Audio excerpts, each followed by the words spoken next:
We know for a fact that the royals are gathering in Balmoral, up in Scotland, as is their wont. And the story that's caught people's eyes is, I suppose, what you could call a compare and contrast story. Prince William, Kate Middleton, their children and their nanny boarded a £73 per seat budget flight to Scotland. That, as Prince Harry and Meghan Markle have been criticised in the press for swanning around the world on private jets, albeit perhaps provided by Elton John, albeit perhaps carbon offset. But it is a bit of a row that is developing, and to try and shed some light upon it and perhaps put it in a little bit of context, I'm delighted to be joined now by royal commentator Richard Fitzwilliams. Richard, a very good morning to you. How are you? I am fine, and I do appreciate your comment about putting it into context, but it's very difficult when it's gone worldwide over the last few days in a way I would never have predicted. Why do you think, OK, I'm going to turn this on its head. Stewart Theory 1, there are two camps as far as these formerly fabulous four are concerned. There are the William and Kate lovers and there are the Harry and Meghan lovers, and they'll grab any story to feather their nest or to fuel their dislike. Discuss.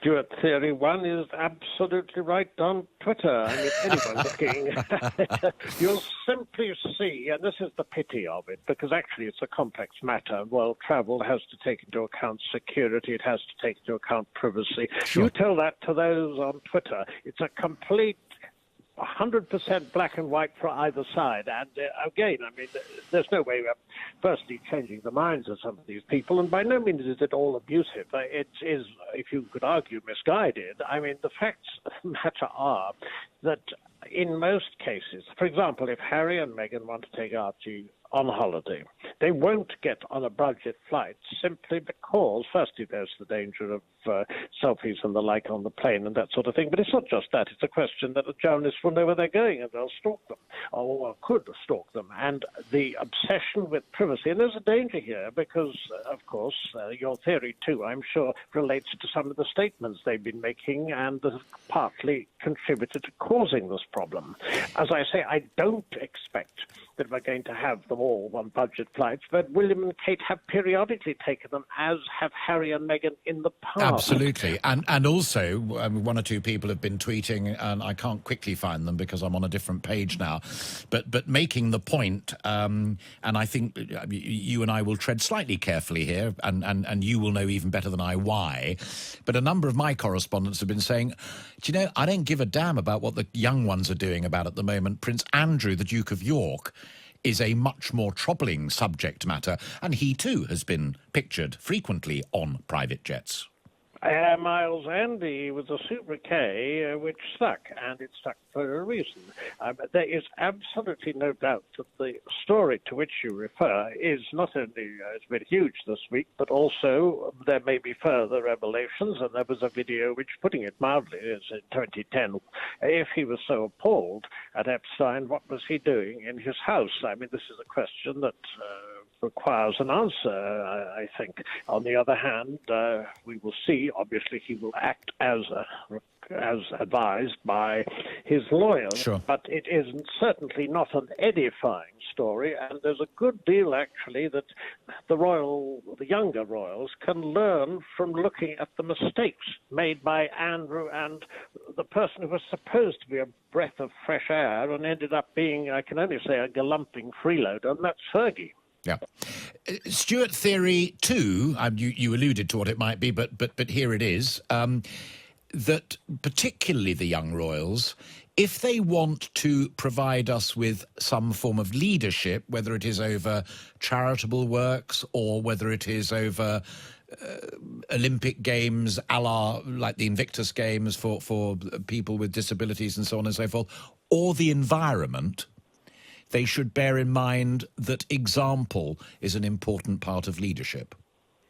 Stewart Theory 2 is perfectly correct as well, but it's course, very complex. Of course, one gives a nod to, you mentioned the Invictus Games that sent to Bali, and also Meghan's committed to diversity and female empowerment. I mean, we know this, and they will be superb as a charitable brand with enormous global reach. Is it partly, sorry to butt in, but it literally just crossed my mind as you were saying that bit, because, you know, sent to Bali is brilliant. Invictus Games, absolutely brilliant. And I'd go into the dock to defend those, as it were. But in a sense, William and Harry, forget their partners just for a moment, but they're just doing what they've grown up watching being done, whether it's mum and dad or grandpa or great-grandpa, uncle or whomsoever. That's the way that family do things.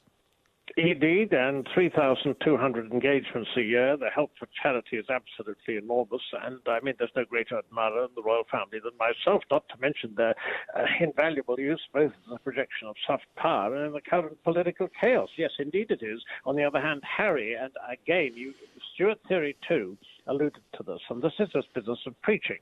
The issue of the environment, of course, Prince Charles in 1968 made the first speech, and you could argue William was also championed it, and Harry of following to some extent in his footsteps, just as Diana influences what they do in so many ways as well. But, if you put on Instagram that every single action you take is important when it comes to the environment, if you give, and the Vogue, the ghost editorship of Vogue has been so controversial. Here is the theory, of course, that Meghan was saying that it's boastful to appear on the cover. Princess Anne has, and there were several occasions Diana has a cover of Vogue, but of course this could be seen as a go at Kate, who of course recently had, just as this business, Kate has had 3 children, and this comment about having 2 Macs to save the planet did appear rather preachy. The point is that of image. Most people don't go into the minutiae of it all, but one of the problems is, and this Harry and Meghan,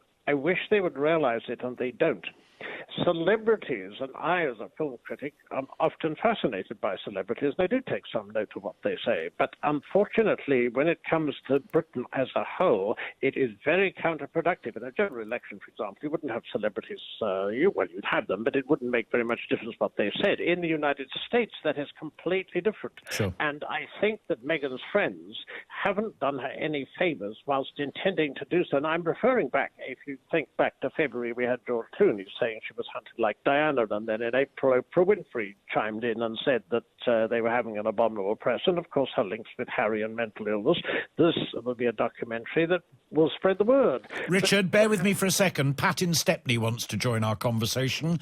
Pat, good morning. Oh, good morning, Alistair. Off you go. How are you? I'm very well indeed, sir. Good to hear from you. What's your point? Well, I mean, I've got no worry about whether William or Harry take £73 flights or 20 grand flights. That's irrelevant. What I object to is that they're multi-millionaires in their own right, and yet in Harry's case, he's allowing Elton John, who's a mega more multi-millionaire than him, to subsidise him. Now, no wonder these people have got, multi-millionaires, because they never spend their own money. But hang on a minute. But wouldn't you, however they want to do it, rather than you and me as taxpayers having to fork out for it, if Elton John wants to pick up the tab, that's good, isn't it? Well, no, Harry's got a personal wealth of, he's probably 20, 25 million. That's his purse, I'm assuming. Hang on, sit right there where you are, Pat, for a second. Richard, can you help us on that? What sort of scale of personal wealth would Harry Windsor have? Well, he inherited a great deal from Diana. We know that. Oh, because she was a Spencer, wasn't she? And a lot of Spencer money there. I would assume, but again, this is, I would say that it might very well be in that area, but I don't know. But he is extremely wealthy, and there's no question about that. So it is reported is Meghan.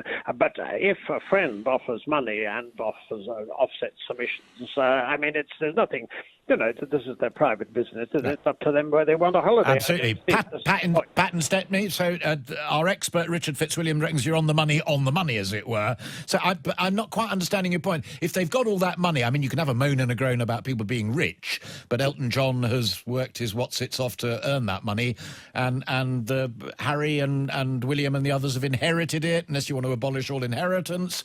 No. What's the problem? At least the taxpayer's not picking up the tab for the flight. I mean, I think you've got me all wrong. I'm not worried about what Elton John's got and what he ain't got. It don't matter to me. And what the royal family's got and what it seems like they don't spend the wealth they've got. You know, they seem to sort of like swan about, and other people who are richer than them sort of put them up and subsidise them. If that was me, I'd say, no, I'll pay for my own, thank you. All right. Good of you to call in, Pat. Thank you very much indeed. Richard, final word from you, because I know you've got to dash off and get a train. Can you just give me one line on whether you think that William and Catherine were making a little point to Harry and Meghan by going cheap and cheerful up to Aberdeen? I've got to give more than one line on this, I'm afraid. The answer is they probably had always planned this, but the fact that everything is playing into the theory of a feud, which probably doesn't exist. But the point is that this is the sort of thing. It's happened at the end of a whole series of bits of publicity that no one, I think, could previously have anticipated, where it is perceived that Harry and Meghan are being irresponsible when it comes to the planet, being hypocritical, being too preachy, and also the fact that they had very little choice has to be taken into account, because I do not think, especially since Archie is the one baby everyone wants to photograph on the planet, it would be sensible if they exposed him more than they want to. But here again this is another point which we won't have time to discuss here. What is private, what is public in the Royal Goldfish Bowl? The Sussexes want it their way, and I think we could be heading with some interesting and some perilous times ahead.